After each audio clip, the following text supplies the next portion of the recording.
और इस समय की बड़ी खबर आपको बता दें, पहलगाम हमले से जुड़ी हुई ये बड़ी खबर हमें मिल रही है। इस हमले में एक और आतंकवादी का नाम सामने आ रहा है और वो नाम है फारूक नाम का ये आतंकवादी लश्कर का टॉप कमांडर है। बताया ये जा रहा है कि जांच एजेंसियों को इसे लेकर अहम सुराग मिले हैं। तो लश्कर का टॉप कमांडर है ये फारूक। हमले में इसकी भूमिका पर सघन जांच चल रही है। आतंकी फारूक की इस हमले में क्या भूमिका थी और जांच में इस आतंकी को लेकर क्या कुछ खुलासा हुआ है, हमारी इस स्पेशल रिपोर्ट को आपको देखना चाहिए।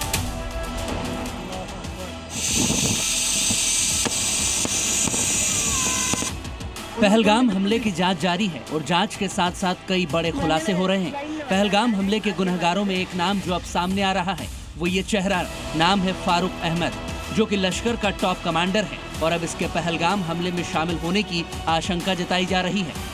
फारूक अहमद फिलहाल पीओके में मौजूद है और लश्कर ए तैयबा से जुड़ा हुआ है और इस हमले में हैंडलर के तौर पर उसका नाम सामने आ रहा है। सूत्रों के मुताबिक जांच एजेंसियों को आशंका है कि इस आतंकी फारूक ने ही लश्कर के कमांडर्स को इस अटैक को अमली जामा पहनाने में मदद की है।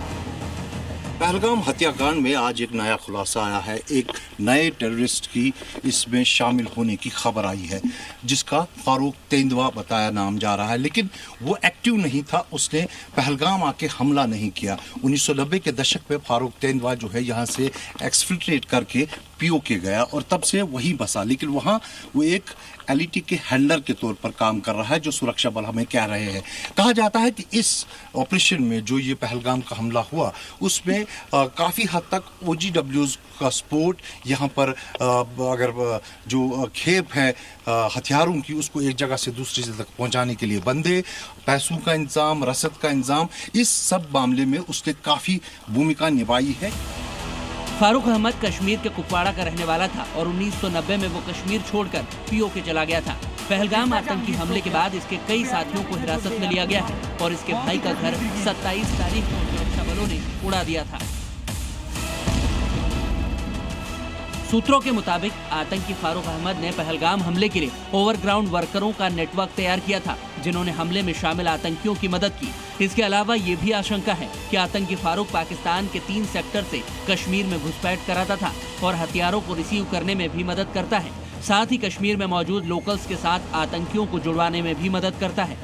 इससे पहले पाकिस्तान के एक पूर्व कमांडो हाशिम मूसा के शामिल होने की भी संभावना जताई जा रही है। वहीं पहलगाम के गुनहगारों के लिए ऊपरी इलाकों में 4 बड़े पैमाने पर तलाशी अभियान चलाए जा रहे हैं। पहलगाम अटैक से संबंधित करीब 25 लोगों से पूछताछ की गई है। उनमें से करीब 220 को हिरासत में लिया गया और उनसे आगे की जांच की जा रही है, जिसमें 15 ओवरग्राउंड वर्कर्स को रडार पर रखा गया है, जिन पर सूत्रों के मुताबिक हमलावरों को हमले के दौरान मदद करने का शक है। ब्यूरो रिपोर्ट, जी मीडिया।